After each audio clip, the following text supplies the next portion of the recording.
안녕하세요. 건강 레시피입니다. 오늘은 마그네슘이 부족하면 몸에서 보내는 신호 9가지를 알아보겠습니다. 요즘 마그네슘은 다들 복용하는 것 같은데 나도 먹어야 되나? 먹어도 되나?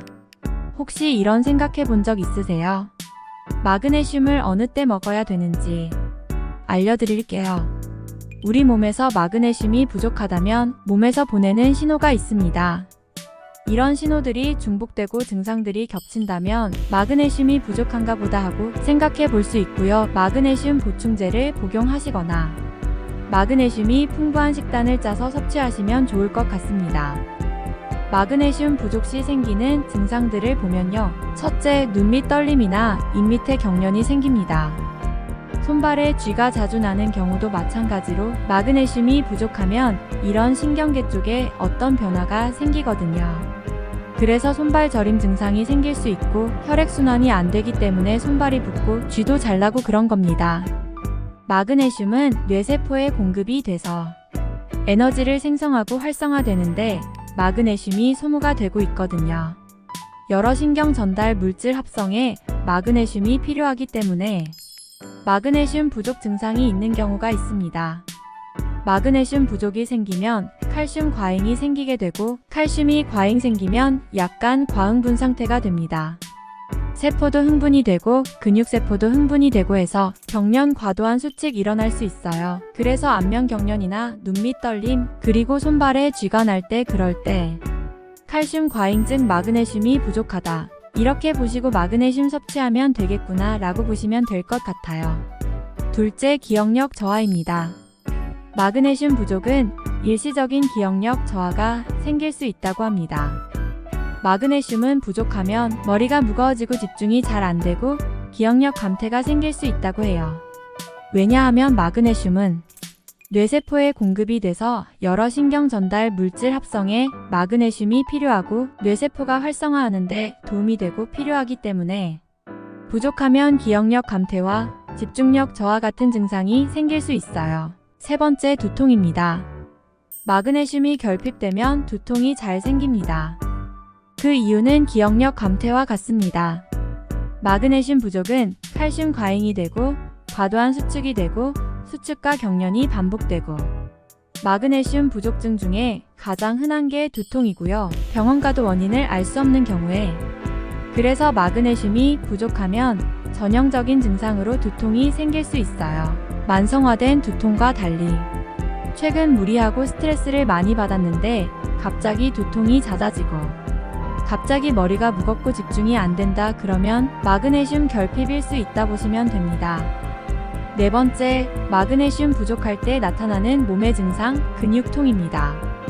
이것도 마그네슘 부족으로 칼슘이 과항진 상태가 되면 근육의 피로도가 쌓이고 혈액순환도 저하되고 그래서 마그네슘에 부족해지면 근육 피로도가 쌓이고 긴장도 높아져서 근육통이 발생합니다. 그리고 근육이 전반적인 긴장 상태를 유지하게 됩니다. 그 피로도가 상승되는 거죠. 그래서 마그네슘을 천연 이완제라고 표현하기도 합니다. 마그네슘이 공급이 되면 칼슘과 마그네슘이 밸런스 적당히 유지가 되면 근육 긴장도가 내려가고 근육통이 사라질 수 있다고 볼 수 있습니다. 그래서 어깨 쪽이 뭉치고 뒷목이 뻣뻣하고 그리고 손발이 자주 쥐가 나고 하는 분들은 마그네슘을 복용하시면 도움이 될 수 있습니다. 다섯 번째, 마그네슘이 부족하면 복통경련, 위장 장애도 생깁니다. 위염과 다른 명치 쪽의 통증입니다. 명치 쪽이 쓰리거나 아픈 거 말고 아랫배가 계속 콕콕 쑤시고 아프고 이런 경우에 병원에서는 별 다른 이유가 없다고 하고 계속 아파요. 과민성 대장 증후군 이렇게 진단이 내려지게 되겠지만 이럴 때 특히 과민성 대장 증후군은 마그네슘을 공급해주는 많이 도움이 됩니다. 마그네슘은 경련을 완화시켜주거든요. 복통은 대부분 위장관의 경량을 통해서 복통이 유발되는데 마그네슘이 천연이 완제이기 때문에 경련되는 정도를 좀 낮춰줄 수 있습니다. 배가 많이 아프신 분들은 유산균을 같이 복용하시면 도움이 될 수 있습니다. 그래서 위장관 경련에 도움이 될 수 있고 경련이 시도 때도 없이 배가 아프신 분 또는 최근에 무리하고 스트레스를 많이 받았는데 어느 순간부터 배가 살살 아프신 분 계실 거예요. 그런데 병원 갔는데도 뭐 그냥 주는 약이 똑같고 내시경 해봐도 별다른 이유가 없다고 하는 경우 이렇게 얘기하시는 분들 그런 분들은 마그네슘과 유산균을 복용하시면 도움이 될 수 있어요. 그래서 배가 아프고 경련이 생기시는 분들은 마그네슘 결핍을 의심해 볼 수 있습니다. 6번째, 정신적, 육체적 피로도 갑자기 심해지신 분들도 마그네슘 결핍을 의심할 수 있습니다. 마그네슘이 뇌 신경 전달 물질을 합성하는 데 필요합니다. 그래서 스트레스를 많이 받고 뇌를 많이 쓰다 보면 여러 가지 물질들이 나오는데요. 이러면서 세로토닌이 고갈이 되게 됩니다. 세로토닌이 고갈이 되면 세로토닌 합성을 위해서 마그네슘을 많이 소모하기 때문입니다. 세로토닌 합성량이 늘어나면서 마그네슘 고갈이 커지면서 우리 몸엔 마그네슘이 부족한 상태가 되는 거죠. 스트레스를 많이 받고 두뇌를 많이 쓰는 일을 하시는 분들, 업무가 중 정신적 스트레스를 많이 받는 분들, 요즘에 많이 피곤하고 잠만 오고 의욕도 없고 그런 분들은 마그네슘을 좀 복용해 주시면 도움이 될 수 있습니다. 그리고 육체적 피로에 도움이 될 수 있습니다. 그 이유는 미토콘드리아에서 에너지를 만들어낼 때 그리고 포도당 대사를 시킬 때 그럴 때 마그네슘이 필수로 쓰이거든요. 에너지를 만들 때 필요하다고 보시면 됩니다. 정신적 스트레스와 집중이 안 되고 우울하고 잠이 안 오고 이런 스트레스를 많이 받으면 잠이 또 안 오거든요. 그럴 때 마그네슘이 부족한 신호로 볼 수 있어요.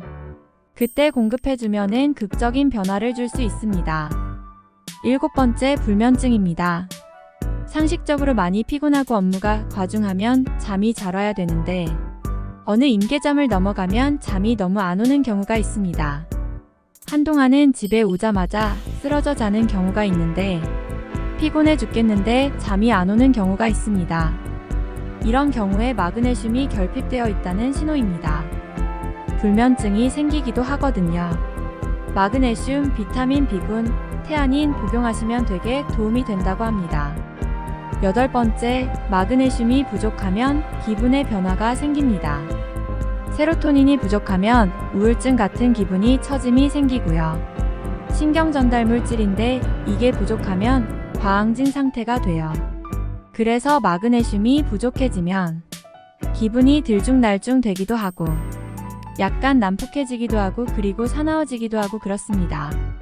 그래서 최근에 무리했는데 요즘 들어서 기분이 막 왔다 갔다 하고 많이 피곤하고 힘들다 그러신 분들은 마그네슘 결핍이라고 볼 수 있습니다. 마그네슘이 부족해지면 심장이 두근두근 거리는 경우가 있습니다. 물론 우울증이 있거나 공황장애 같은 게 있는 경우 또는 심리적인 이유로 두근거리기도 하겠지만요. 참고만 해주세요. 9번째, 일시적인 마그네슘 결핍성 부정맥. 마그네슘이 부족하면 심장이 빨리 뛰어요.